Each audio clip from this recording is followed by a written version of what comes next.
ตอนนี้ครับทุกคนเราอยู่ในห้องเรียนวิชาศิลปะของตึกใหม่ล่าสุดของโรงเรียนนานาชาติ King's College กรุงเทพนะครับซึ่งตึกนี้เป็นตึกที่ชื่อว่า The College เป็นตึกที่เขาสร้างขึ้นมาใหม่เพื่อรองรับการใช้งานของนักเรียนชั้นมัธยมที่เรียนอยู่ที่นี่ตอนที่เราอยู่ชั้นมัธยมแล้วก็เรียนวิชาศิลปะเนี่ยทุกคนเราเรียนอะไรกันครับเราเรียนวาดรูประบายสีใช่ไหมหรือว่าปั้นดินน้ำมันอะไรเงี้ยแต่ว่าที่โรงเรียนนี้ครับเขามีนี่ครับ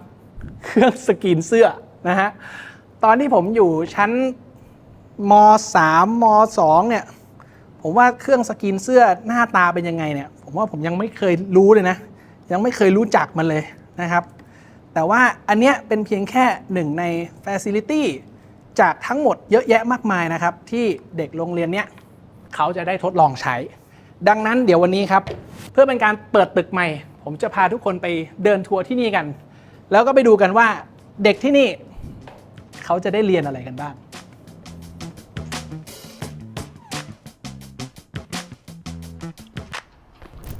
ความเดิมตอนที่แล้วนะฮะที่ผมพาทุกคนมาทัวร์โรงเรียนนี้นะครับก็คือเมื่อประมาณ4 ปีที่แล้วในช่วงที่โรงเรียนเพิ่งเปิดใหม่ๆเลยนะครับแล้วก็เป็นคลิปที่โหได้กระแสตอบรับดีมากมีคนดูเยอะมากเลยต้องขอบคุณมากๆเลยนะครับโรงเรียน King's Bangkok ตอนนี้นะครับเปลี่ยนไปเยอะมากเลยนะครับจากนักเรียน300 กว่าคนเนี่ยเพิ่มเป็นกว่า 1,500 คนนะครับ Facility ต่างๆที่ผมเคยพาไปดูเนี่ยหลายๆส่วนก็ได้มีการปรับปรุงไปแล้วนะครับอย่างเช่นสระว่ายน้ำในร่มเนี่ยทั้งสระโอลิมปิกและก็สระเด็กก็จะมีการติดตั้งระบบเครื่องทำน้ำอุ่นให้เด็กๆเนี่ยสามารถว่ายได้ตลอดเวลาเลย Early Year Center เนี่ยหรือว่าตึกเรียนเฉพาะของเด็กเล็กเนี่ยก็จะมีการต่อเติมพวก climbing wall แล้วก็ระเบียงในห้องต่างๆแล้วก็มีการใส่เชดดิ้งเพิ่มเข้าไปบน rooftop playground นะครับให้เด็กๆเนี่ยมีพื้นที่เล่นเพิ่มเติมมากขึ้นแล้วก็ยังมีสนามกีฬาในร่มปรับอากาศขนาด3 สนามด้วย The Great Hall ที่เป็นห้องประชุม600 กว่าที่นั่งเนี่ยก็ปรับปรุงให้มีระบบแสงเสียงให้เป็นแบบเดียวกันกับ West End หรือว่ามาตรฐานเดียวกันกับละครเวทีของอังกฤษเลยนะครับแล้วนอกจากนี้ตัวห้องเรียนก็มีการสร้างเพิ่มเติมด้วยรวมถึง Science Lab เฉพาะทางนะครับที่แยกฟิสิกส์เคมีชีวะอันนี้ก็เพิ่มขึ้นมาอีกรองรับได้สูงสุดถึง18 ห้องเลยนะครับจุดที่เป็นไฮไลท์2 ส่วนหลักๆที่เราจะพาไปทัวร์วันนี้จะมีตึกนี้ครับที่ชื่อว่า The College นะครับกับตึกข้างๆติดกันชื่อว่า Wisdom Center ซึ่ง2 ตึกนี้จะเป็นตึกที่เพิ่มพื้นที่ใช้สอยให้กับโรงเรียนอีกประมาณเกือบ 30,000 ตารางเมตรรวมเป็น 80,000 กว่าตารางเมตรตึก The College เนี่ยจะเป็นตึกที่เป็นทั้งห้องเรียนแล้วก็เป็น Facility ที่จะมารองรับเด็กตั้งแต่ Year 7 จนถึง Year 13 ในระบบอังกฤษนะครับระบบอังกฤษตรงนี้เขาจะเรียกว่า Senior School นะซึ่งมันจะเทียบเท่ากับมัธยมศึกษาของระบบการศึกษาบ้านเรานั่นเองแต่มันจะเหลื่อมกันนิดหน่อยคือ Year 7 คือจะประมาณประถม 6 แล้วก็ Year 13 คือประมาณม.6 เดิมทีตอนที่โรงเรียนนี้เขาเปิดใหม่ๆเนี่ยเขารับเด็กจนถึงประมาณ Year 6 ก่อนแล้วต่อมาก็ขยายจนเป็น Year 10 แล้วก็เด็ก Year 10 ในวันนั้นเนี่ยเขาเรียนต่อมาอีกประมาณ 2-3 ปีจนที่เขากำลังจะเปิดเทอมเนี่ยเขาเป็นเด็ก Year 13 แล้วก็จะเป็นเด็กชุดแรกเลยแก๊งแรกที่เขาจะได้ใช้ Facility แบบสมบูรณ์ที่ The College อันนี้ก่อนที่เขาจะจบการศึกษาในปีถัดไปนะก็ถือเป็นโอกาสที่ดีมากๆนะครับแล้วก็เดี๋ยววันนี้เราจะพาไปเดินทัวร์ Facility ใหม่ของโรงเรียนกันนะแล้วก็พาไปดูชีวิตของเด็กมัธยมที่นี่ด้วยว่าเขาใช้ชีวิตกันยังไงแล้วอยู่กันยังไงไปชมกัน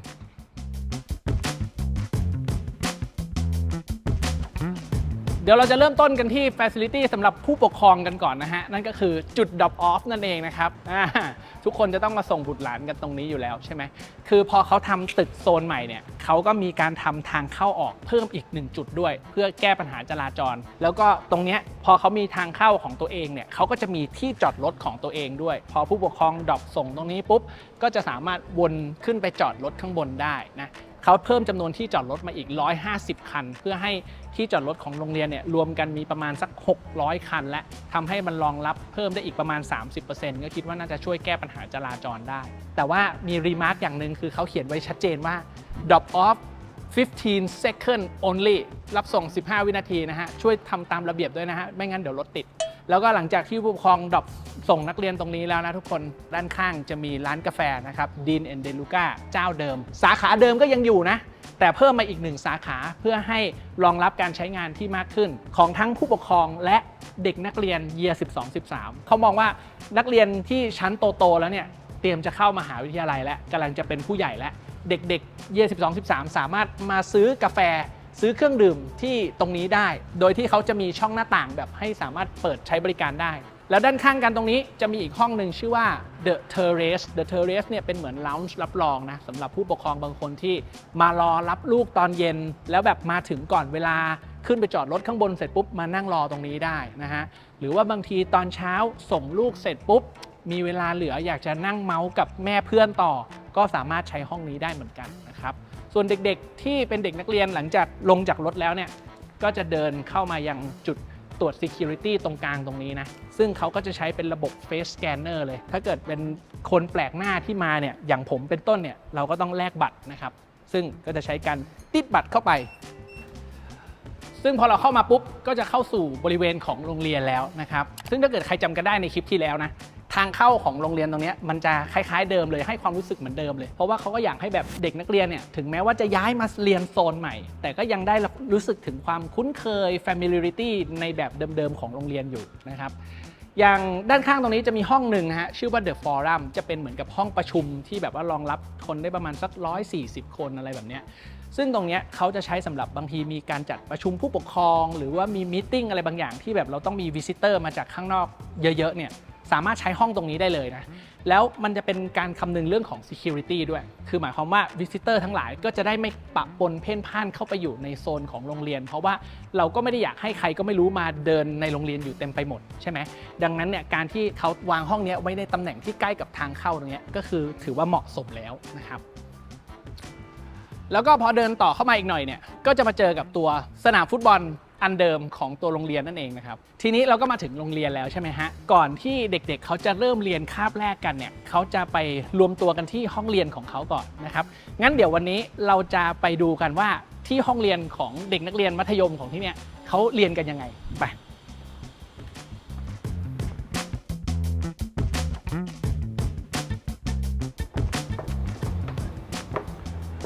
ตัวห้องเรียนของที่นี่นะครับจะอยู่ที่ชั้น6ถึงชั้น9ของตึก The College หลังจากที่เด็กๆเขามาถึงโรงเรียนกันแล้วเนี่ยแน่นอนสิ่งแรกที่เขาจะทำก็คือเอาข้าวของส่วนตัวเก็บใส่ล็อกเกอร์ก่อนแล้วก็จะเดินไปที่ห้องเรียนของตัวเองตอน7:30เนี่ยมันจะยังไม่ใช่คาบแรกสุดนะมันจะมีสิ่งหนึ่งก่อนที่เขาเรียกว่า Tutor Time Tutor Time เนี่ยมันก็จะเหมือนกับคาบโฮมรูมแบบที่พวกเราเข้าใจอะแต่ว่ามันจะมีความลึกซึ้งกว่านั้นนิดนึงคือเด็กคนหนึ่งของที่นี่นะฮะเขาจะมีติวเตอร์1คนติวเตอร์คือคุณครูที่ปรึกษาแล้วก็คุณครูที่ปรึกษาเนี่ยก็จะมีเด็กๆก็ซึ่งก็คือติวตี้เนี่ยอยู่ภายใต้การดูแลเนี่ยประมาณสัก10 กว่าคน15 คนอะไรแบบนี้ซึ่งเด็กกลุ่มนี้อาจจะมาจากหลายๆระดับชั้นนะแล้วก็เด็ก1คนเนี่ยจะอยู่กับคุณครูคนหนึ่งนี่ก็คือ 3-4 ปีเลยนะซึ่งมันทำให้กลุ่มนี้จะเป็นกลุ่มที่สนิทกันมากเวลาเด็กมีปัญหาอะไรคุณครูก็จะมาให้คำปรึกษาอย่างนั้นอย่างนี้แล้วช่วงเวลาที่เป็นติวเตอร์ไทม์เนี่ยคือช่วงเวลาที่เขาจะได้เจอกันอย่างตอนเช้าอาจจะมีการอัปเดตเรื่องราวข่าวสารภายในโรงเรียนที่มันไม่เกี่ยวข้องกับเรื่องที่อยู่ในคลาสเรียนซึ่งเป็นช่วงเวลาที่ค่อนข้างจะสำคัญเลยสำหรับการเริ่มต้นวันของเด็กๆ1คนแล้วก็เด็กๆเขาจะไม่ได้เรียนที่ห้องนี้นะคือห้องนี้เป็นเหมือนกับจุดนัดพบเฉยแต่ว่าเวลาเขาเรียนคือเขาจะใช้วิธีเดินเรียนก็คือจะไปเดินเรียนตามคลาสต่างๆเดี๋ยวผมขอพาไปดูสัก1คลาสรูมแล้วกันที่เขามีการตกแต่งไว้เรียบร้อยแล้ว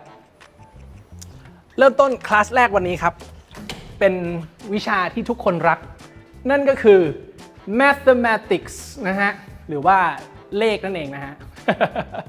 ใครชอบวิชาเลขบ้างครับช่วยคอมเมนต์มาบอกด้วยนะครับอย่างห้องนี้จะเห็นเลยไหมว่าอันดับแรกโต๊ะการจัดโต๊ะต่างๆนี่จะเปลี่ยนไปโต๊ะของแต่ละวิชาเนี่ยเขาจะสามารถจัดให้มันไม่เหมือนกันได้บางคลาสก็เป็นโต๊ะกลมเพื่อเพิ่มแบบเรื่องของ discussion หรือว่าแบบบางคลาสก็เป็นโต๊ะวงรีหรือบางคลาสอาจจะจัดเป็นตัว U แล้วก็เป็นโต๊ะแบบ conventional แบบนี้ก็มีจริงๆการจัดห้องเรียนเนี่ยมันมีรายละเอียดหลายอย่างมากเลยนะในการออกแบบอย่างเช่นปริมาณแสงสว่างเนี่ยเขาจะต้องดูดีๆเลยเพราะว่าเขาอยากให้บรรยากาศของห้องเรียนเนี่ยมันมีแสงธรรมชาติตลอดเวลาให้มันรู้สึกว่ามันน่าใช้งานรวมถึงพวกแสงสว่างจากหลอดไฟเนี่ยเขามีการแบบวัดค่าลักซ์มาเลยนะว่ามันควรจะสว่างเท่าไหร่เด็กถึงจะสามารถเรียนได้อย่างมีประสิทธิภาพ แล้วก็เนี่ยหน้าจอที่เขาใส่มาเนี่ยนี่คือจอของ New Line เป็นจออินเตอร์แอคทีฟที่แบบว่าใช้ได้ทั้งพรีเซนต์งานเขียนขึ้นภาพอะไรต่างๆส่งข้อมูลอย่างรวดเร็วนะครับขนาดจอเนี่ยมีตั้งแต่65นิ้ว75นิ้ว85นิ้วให้มันเหมาะกับความใหญ่ของห้องด้วยเด็กที่นั่งอยู่ข้างหลังสุดก็จะต้องมองเห็นจออย่างชัดเจนอะไรแบบนี้เป็นต้น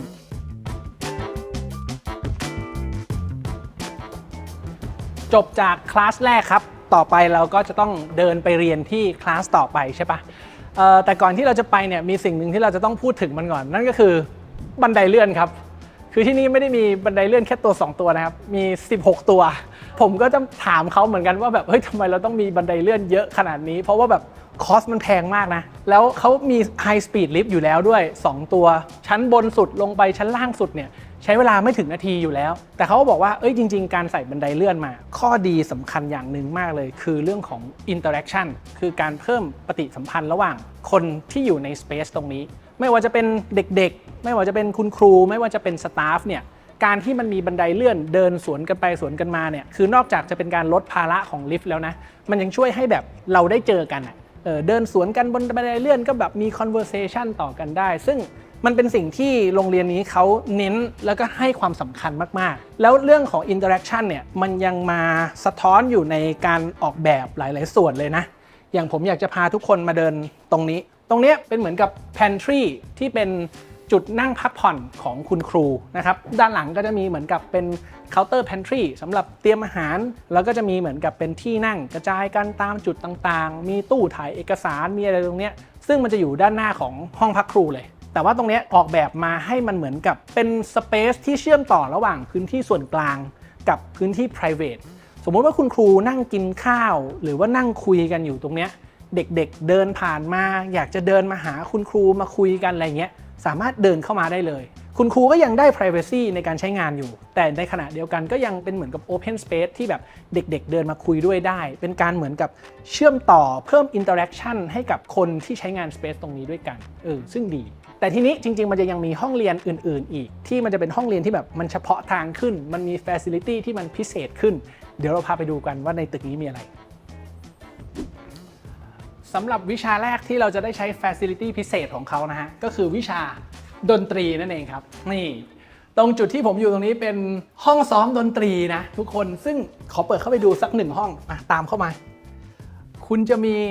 ห้องซ้อมแบบ full band อยู่ในโรงเรียนถ้าเกิดเป็นสมัยพวกเราเรียนหนังสือคืออาจจะต้องไปหาห้องซ้อมข้างนอกแล้วก็จริงๆแล้วเนี่ยตัวโรงเรียนเนี้ยเขามีห้องซ้อมที่เป็นห้องเดี่ยวอยู่แล้วนะก็คือแบบพวกที่ใช้เครื่องดนตรีชิ้นเดียวอะไรเงี้ยเขาจะมีห้องซ้อมอยู่ตรงโซนตึกเดิมอยู่แล้วแต่ตรงนี้เป็นห้องที่ใช้เป็นซ้อมดนตรีหลายชิ้นมีทั้งห้องเล็กห้องกลางห้องใหญ่นะครับสำหรับเด็กๆสามารถฟอร์มวงกับเพื่อนๆได้มีไปจนถึง Recording Studio ที่มีแบบพวกมิกเซอร์สามารถเรคคอร์ดเพลงของตัวเองได้แล้วที่เป็นไฮไลท์เลยเนี่ยคือห้องนี้ครับ Recital Room นะฮะก็คือห้องสำหรับซ้อมวงดนตรีออร์เคสตราเป็น Ensemble คือมีครบเลยนะ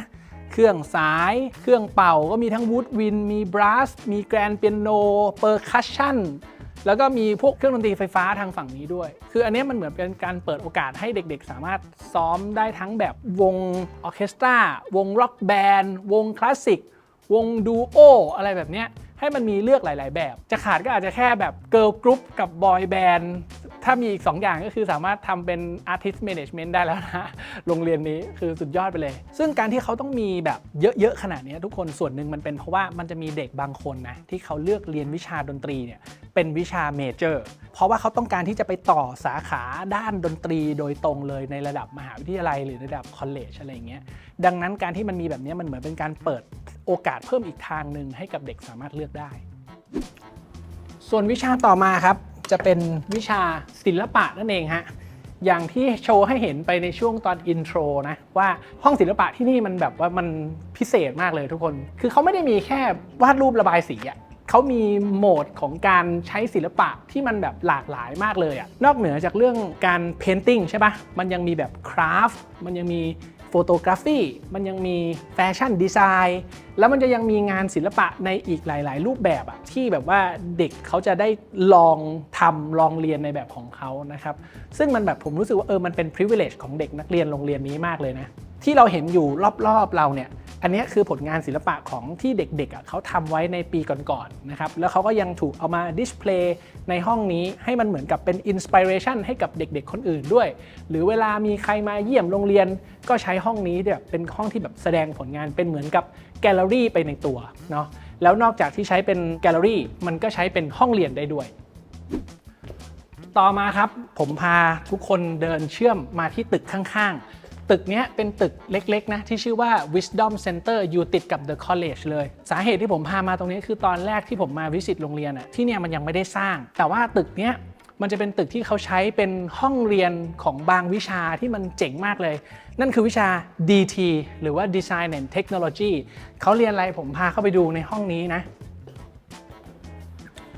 ห้องที่ผมอยู่ตรงนี้ครับเขาเรียกว่าห้อง Wood Room นะฮะก็คือห้องงานไม้ผมให้ดูอุปกรณ์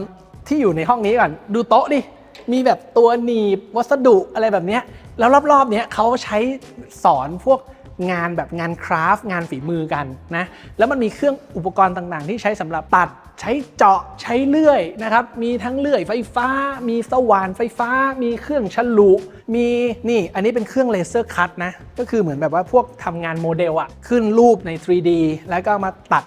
ในนี้รวมถึงมีเตาเผาพวกแบบว่าเครื่องปั้นดินเผาด้วยอะไรแบบนี้เป็นต้นซึ่งอุปกรณ์พวกนี้บางอย่างมันก็จะมีความอันตรายนิดนึงนะเขาก็จะต้องให้คุณครูมาช่วยในการโอเปเรตสิ่งที่ผมอยากจะสื่อคือโรงเรียนนี้เขาให้เด็กๆเนี่ยเรียน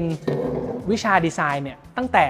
อายุยังน้อยเลยตั้งแต่เยียร์วันอะตอนเยียร์วันก็จะเรียนอะไรที่มันแบบซิมเปิลง่ายๆตัดแปะประกอบนี่นั่นนู่นทดลองใช้เครื่องมือ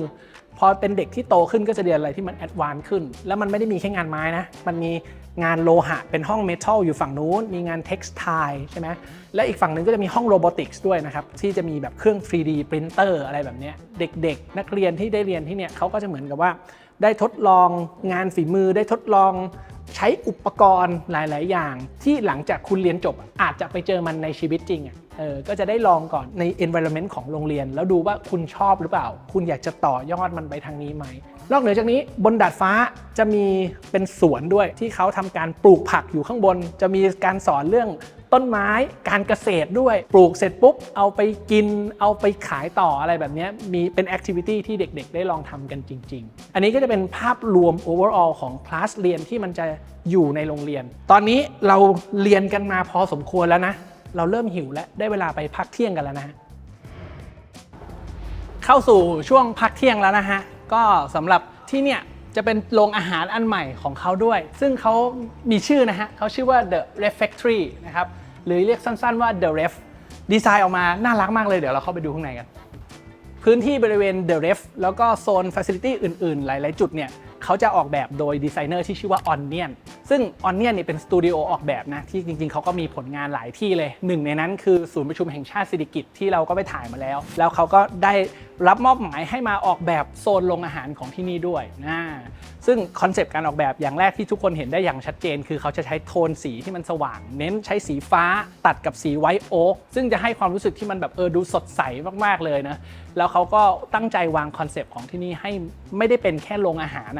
คือในช่วงเวลาที่ไม่ได้กินข้าวเนี่ยก็อาจจะใช้มาเป็นพื้นที่ที่แบบนั่งคุยกันได้ในช่วงเวลาพักเบรกแล้วก็ให้ฟิลมันมีความแบบเป็นคาเฟ่นิดนึงให้มันรู้สึกว่าแบบมันใช้งานได้มากกว่าเป็นแค่โรงอาหาร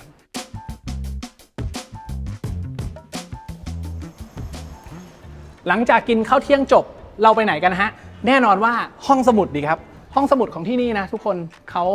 อยู่ติดกับห้องอาหารเลยนะครับแล้วก็ออกแบบมาได้แบบสวยมากๆเป็นห้องสมุดที่น่าใช้งานมากๆอันดับแรกคือตอนนี้เราอาจจะยังเห็นหนังสือมันไม่ได้มีเยอะมากนะเพราะว่าผมมาถ่ายตอนที่เขายังไม่ได้เปิดเทอมกันแต่ว่าจริงๆแล้วห้องนี้ตั้งใจทำให้รองรับหนังสือได้เป็นหมื่นเล่มเลยแล้วก็เนี่ยดูลักษณะการจัดที่นั่งนะก็คือเขาจะมีที่นั่งกระจายกันอยู่ตามจุดให้มันใช้งานได้หลากหลายรูปแบบอย่างตรงโซนที่ผมอยู่ตรงนี้ จะเป็นเหมือนกับเป็นคอกที่เป็นคอกเดี่ยวอะที่สามารถเข้าไปนั่งอ่านหนังสือเซลฟ์สตัดดี้ใช้สมาธิเยอะๆได้สังเกตตรงกระจกนิดนึงเห็นไหมคือกระจกนี่เขาจะใช้เป็นกระจกฝ้าที่แบบค่อยๆเฟดขึ้นอะข้างบนจะใสข้างล่างจะทึบทำให้มันเกิด privacy แต่ในขณะเดียวกันอะคือมันยังดูปลอดภัยอยู่แบบไม่ใช่ว่าแบบเด็กๆเข้ามานั่งทำอะไรอยู่ตรงนี้แล้วแบบไม่อยู่ในสายตาแล้วพอเราเดินถัดเข้ามาอีกนิดนึงเนี่ยมันจะเป็นโซนที่นั่งที่แบบมีกระจายกันเป็นแบบคอกที่ใหญ่ขึ้นมีโต๊ะที่นั่งกันได้ 2-3 คนให้มันมีโหมดของการใช้งานที่มันหลากหลายคือในการออกแบบตัวโรงเรียนเนี่ยทางดีไซเนอร์ซึ่งก็คือ Onion ที่ออกแบบโซนนี้นะเขาก็บอกว่า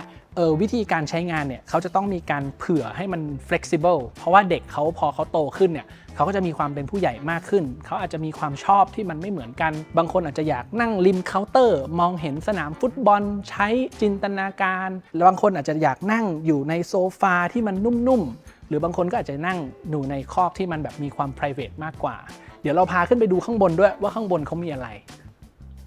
ขึ้นมาโซนด้านบนตรงนี้นะฮะมันจะเป็นทางเดินยาวๆแบบนี้นะซึ่งนี่เห็นปะ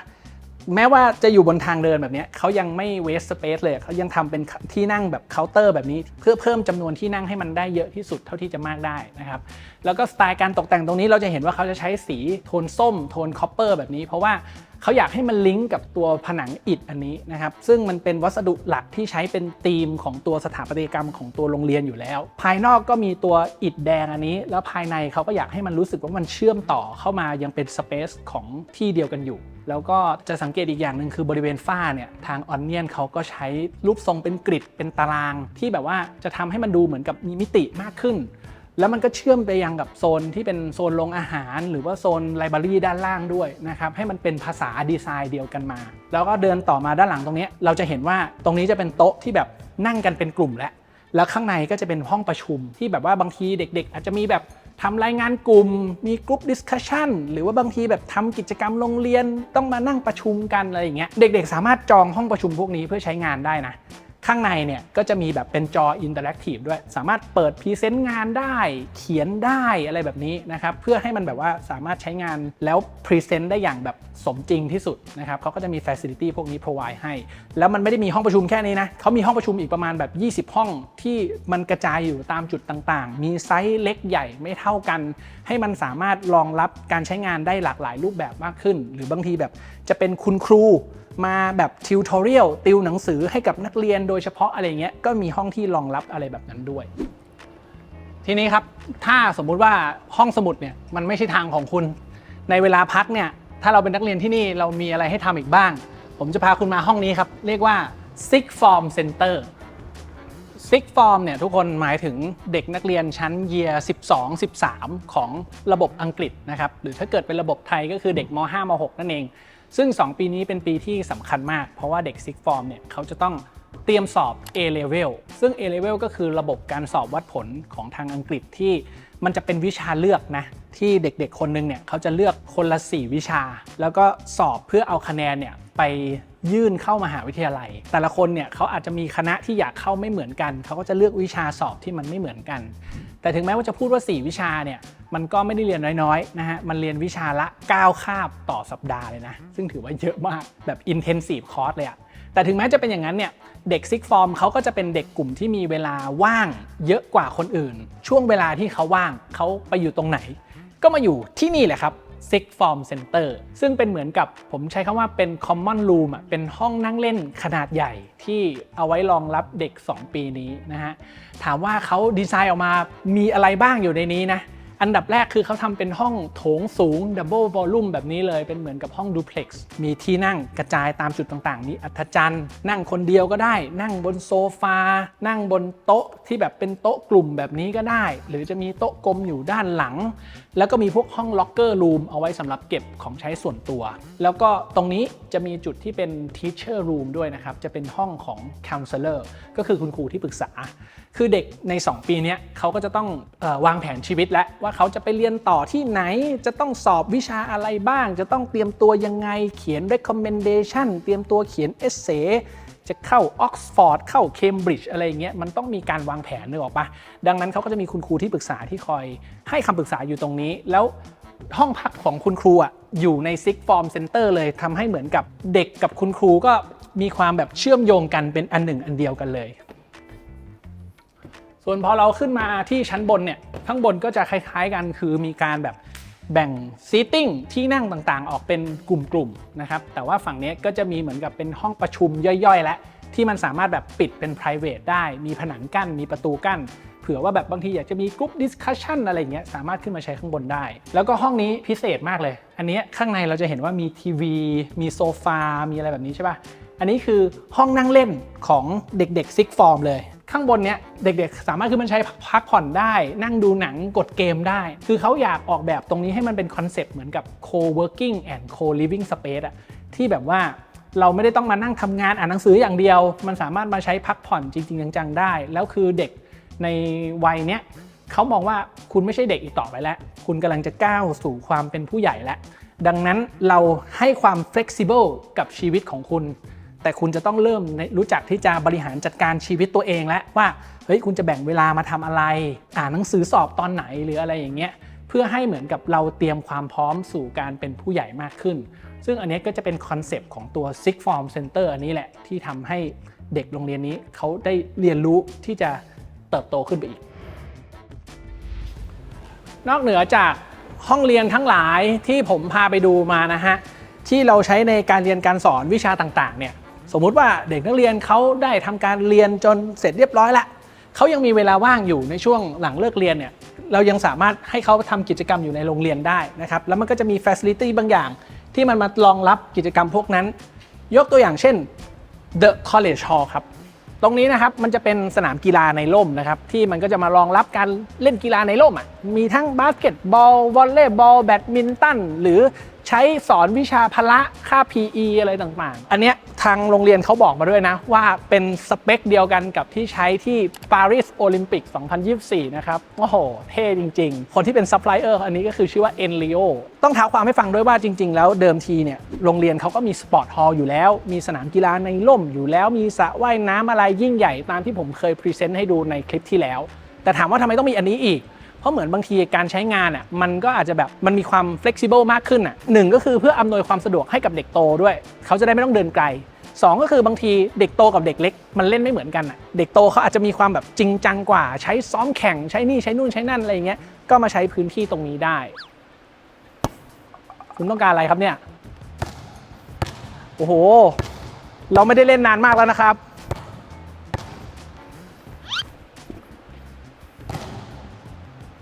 เศร้าจังทีนี้ครับถ้าการเล่นแบบกีฬาแบบบาสเกตบอลอะไรแบบนี้มันไม่ใช่สไตล์นะฮะที่นี่เขายังมีอีก facility หนึ่งนั่นก็คือ Fitness Center ครับทุกคน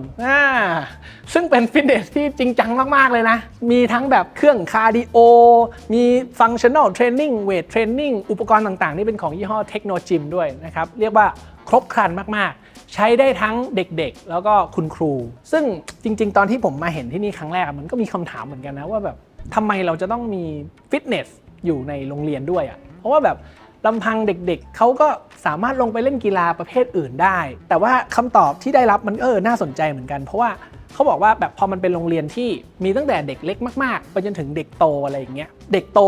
ความคิดเขาก็จะเริ่มเป็นผู้ใหญ่แล้วเขาอาจจะแบบต้องการเล่นกีฬาที่มันมีความ private มากขึ้นมี privacy มากขึ้นเนาะก็เขาก็เลยมีฟังก์ชันที่เป็นฟิตเนสอันเนี้ยเอาไว้รองรับให้เขาได้ใช้เล่นตอนหลังเลิกเรียนหรือในช่วงเวลาว่างหรืออะไรต่างๆแล้วนอกจากนี้เขาก็ยังใช้ในการเรียนการสอนด้วยก็จะมีวิชา PE นี่แหละที่ขึ้นมาใช้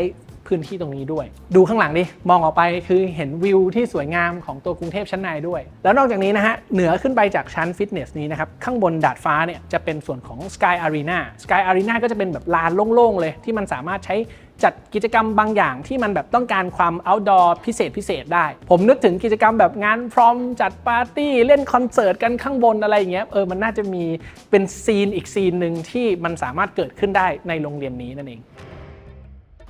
จบแล้วครับทุกคนสำหรับการพาทัวร์ King's College International School Bangkok จริงๆต้องบอกว่าในช่วงเวลา4ปีที่ผ่านมาที่ผมแบบว่าไม่ได้มาทัวร์โรงเรียนเนี่ยนะคือมันจริงๆมันมีอะไรหลายอย่างมากเลยที่โรงเรียนนี้มันเปลี่ยนแปลงไปนะครับที่มันปรับให้มันเข้ากับ ไลฟ์สไตล์ให้มันเข้ากับการเรียนการสอนของโรงเรียนอย่างเช่นตึก Wisdom Center เนี่ยจริงๆมันมีห้องแลบวิทยาศาสตร์อีกเป็น10ห้องเลยนะที่มันเตรียมเอาไว้สำหรับรองรับการเรียนการสอนทางด้านแบบฟิสิกส์เคมีชีวะทั้งหลายแล้วก็อย่างห้องครัวของเด็กเขาก็มีย้ายมาจากตึก Early Years มาประจำอยู่ตรงสปอร์ตฮอลล์ตรงนี้แล้วก็มีห้องยิมนาสติกด้วยมีห้องมัลติเพอร์โพสหลายอย่างเลยนะมีสกอล่าฮอลล์คือมีอีกเยอะมากแต่ว่าเราไม่ได้พาไปดูทั้งหมดเพราะไม่งั้นคลิปนี้มันจะไม่จบตัวตึก The College ที่เขาเพิ่งทำเสร็จเนี่ยก็เป็นเหมือนกับเป็นจิ๊กซอว์ตัวสุดท้ายอ่ะที่มาทำให้ทั้งโรงเรียนมัน complete ecosystem ของเขาครบทั้งเด็ก early years เด็ก primary school ที่เป็นเด็กประถมแล้วก็เด็ก senior school ที่เป็นเด็กมัธยมเรียกว่ามาเดินดูโรงเรียนเนี่ยผมรู้สึกอิจฉาเด็กที่นี่มากแล้วก็รู้สึกว่าแบบรู้สึกดีใจแทนเด็กที่เนี่ยที่จะได้ใช้อุปกรณ์ที่ทันสมัยต่างๆเหล่านี้แต่จริงๆสิ่งที่มันทำให้เราประทับใจอ่ะมันไม่ใช่แค่เรื่องแบบทางวัตถุพวกนี้หรอกแต่มันเป็นเรื่องฟิโลโซฟีเป็นเรื่องความคิดแนวคิดหลายๆอย่างที่เขาใส่ลงไปในดีไซน์ของการออกแบบซึ่งผมไม่สามารถเล่าให้ทุกคนฟังได้ทั้งหมดเนาะเพราะบางอย่างมันไม่สามารถทำให้เห็นภาพได้มันต้องมาลองเดินดูด้วยตัวเองแล้วจะแบบฟังคุณครูเขาเล่าเราจะรู้สึกว่าเราเพลินมากกับโรงเรียนนี้แล้วก็รู้สึกว่าถ้ามีโอกาสก็อยากจะมาเยี่ยมโรงเรียนนี้อีกในอนาคตขอฝากไว้เท่านี้สำหรับคลิปนี้นะครับแล้วเดี๋ยวเจอกันใหม่ในคลิปหน้าของบูมทลิตบ๊ายบาย